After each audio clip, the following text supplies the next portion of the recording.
Namaste. Welcome to the next talk in our series From Heart to Heart, Volume 2.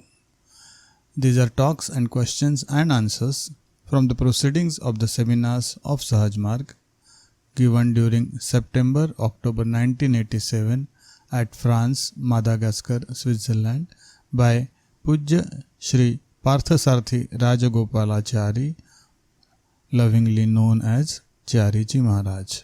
This is Volume 2. Let us begin the sixth talk, the yearning of the heart. For the past 3 days, we have been having interviews with Abhyasis. Francois will confirm that wherever the interviews were delayed, the people came back and said they had already found the answer in meditation or from inside. I mean, there were so many cases yesterday, today, day before yesterday. So the real source of the answer is here inside us. What makes us ask questions and suffer until we get an answer in our impatience.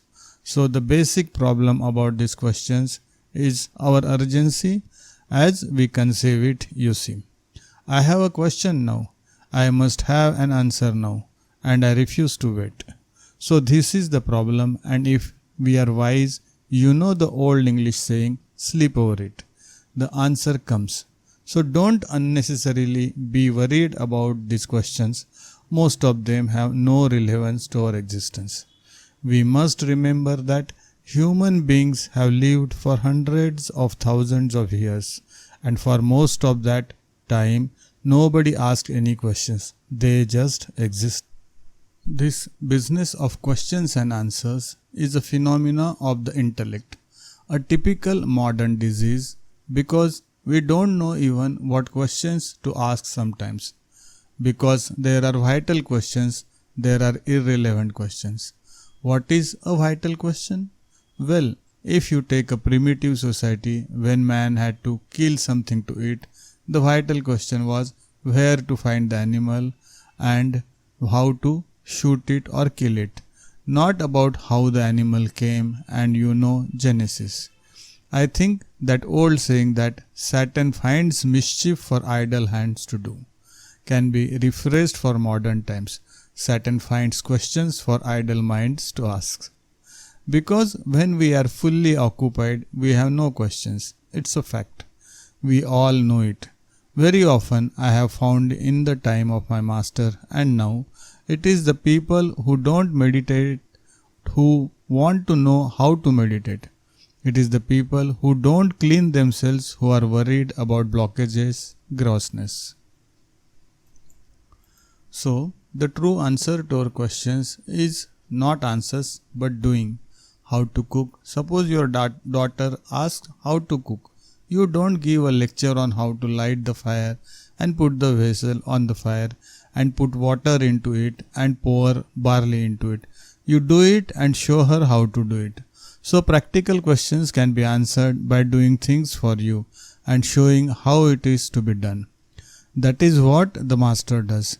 He delays the answer, gives you the time to meditate, does a little cleaning and removes the question from your mind. It is not that you find an answer. That is not quite correct. The question ceases to interest us. Very often, people come and say, "Oh, I found the answer this morning in meditation." It is my experience that the answer was a change in the Abhyasis condition. This is what you have all found when you were with Babuji Maharaj, that we went with volumes and volumes of questions to ask, and when we went into his presence, we forgot all the questions. Most of us didn't remember to ask any questions until we came back. Then we said, "Oh, I had so many questions to ask but didn't ask." Now, why didn't we ask those questions? Because when we were there in the presence of the master, it is like wet cloth drying before the sun. The questions evaporated. Our conditions was changed. And it is like the cloth which says, "Oh, how did I become dry? I just came to become dry, and I became dry." This is the problem with questions, you see. that they come from the intellect and trouble us because we seek understanding rather than results. What is the use of sick person understanding his disease? What he wants is a cure. Often you find troublesome patients in doctors' clinics. They not only want to be cured, but they want to know all the answers. They waste the doctor's time. So we must make sure that we get what we need, not what we ask for. Not because we have no right to ask for, but because we don't know what to ask for. So Babuji always used to say, please ask only practical questions, and he was always amused when people came to him and asked, does God exist? He said, what a funny question these people ask, because philosophy also says, if it was not existing, you couldn't ask of a thing whether it exists or not. The fact that you can ask the question, does God exist, proves that God exists. So Master used to advise, don't waste your time asking foolish questions. Try to realize his presence. This is why he was great against the phrase searching for God. Because you can only search for something you have lost. God cannot ever be lost. We hear every morning our announcement, lost and found properties. God is not something like that. We may have lost him, you see, in the sense that we have become isolated in our consciousness and our suffering because of that isolation. It is like a man shutting himself up in a room and saying, there is no air, there is no air. Open the windows. So all that we need to get answers to our questions is to open the windows of our soul, you see, and receive not answers but grace. So please remember this for the future regarding questions.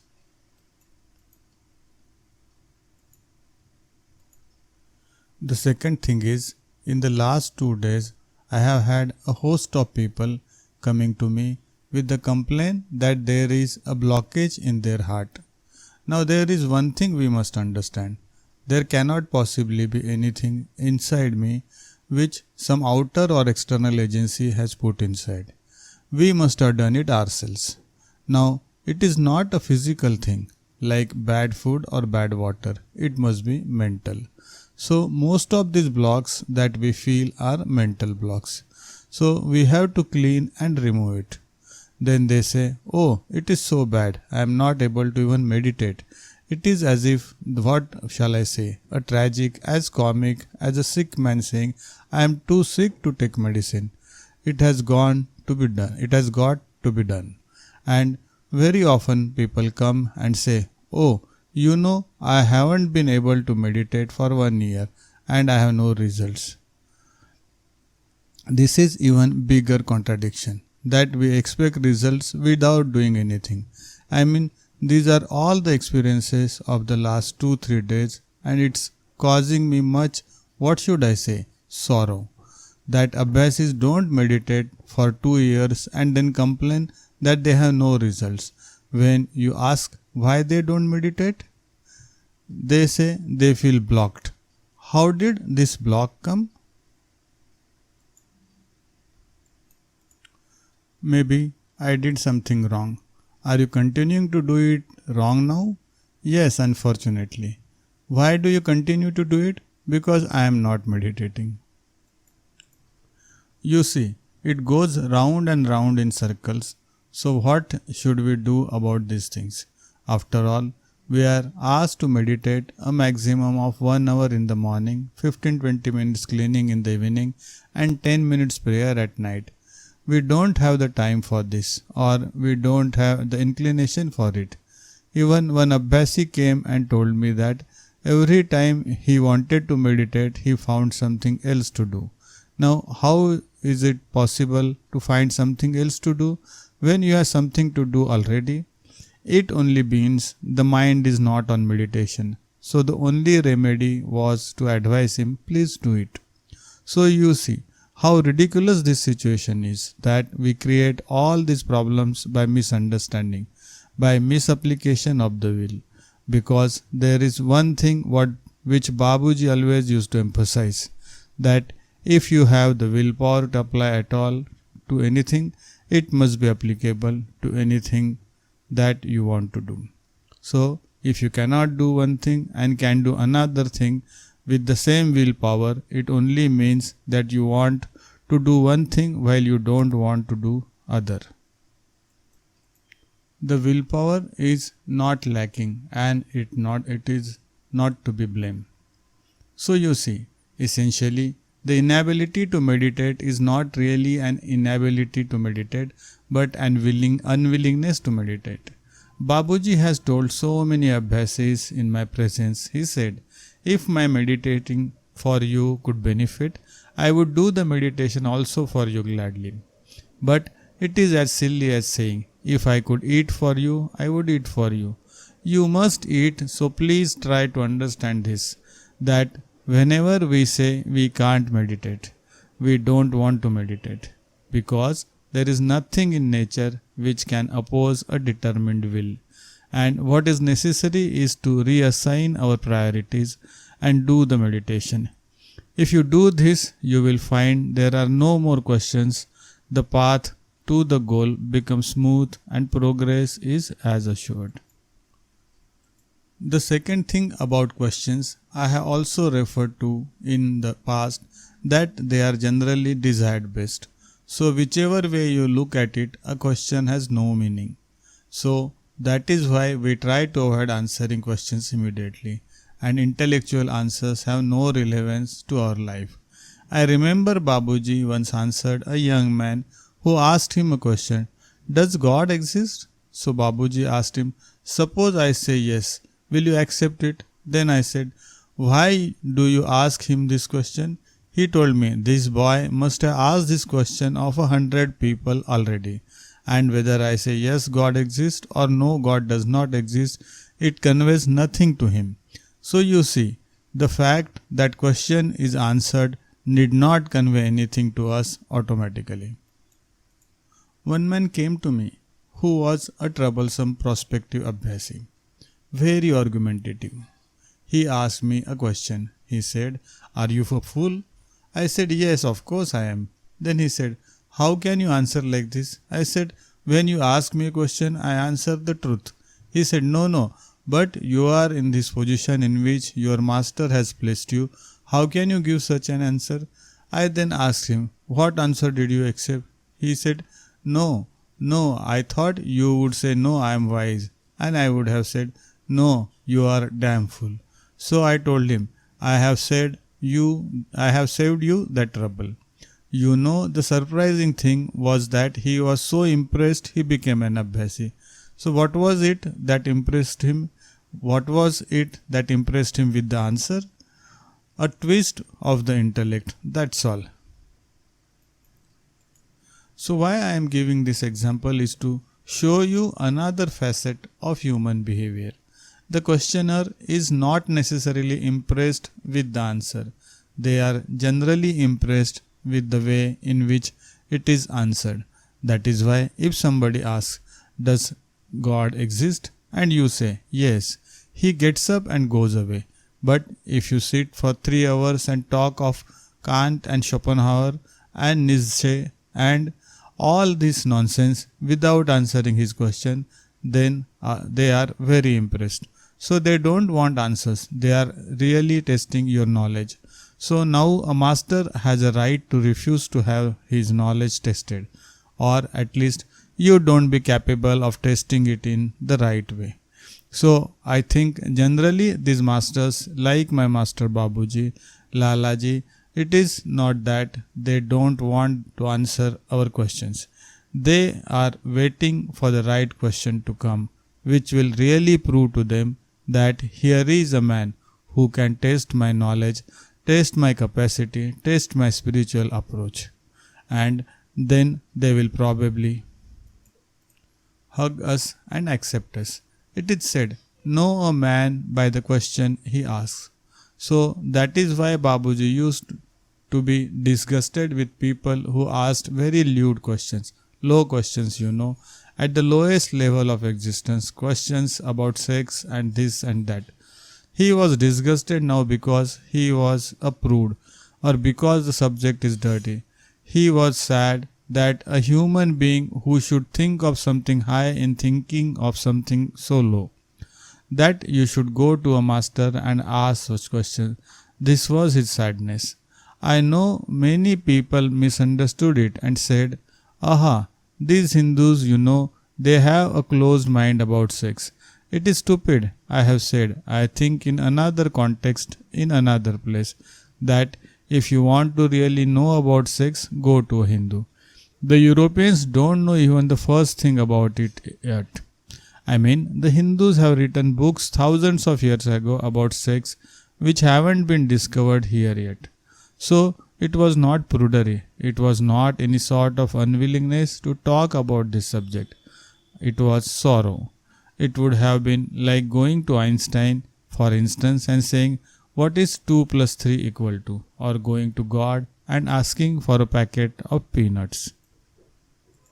So that was his sorrow, not unwillingness to answer questions or be asked questions, but the tragedy of his own existence, that here is the storehouse of divinity and people come with nothing more than the interest, like rats have a nibble at piece of cheese.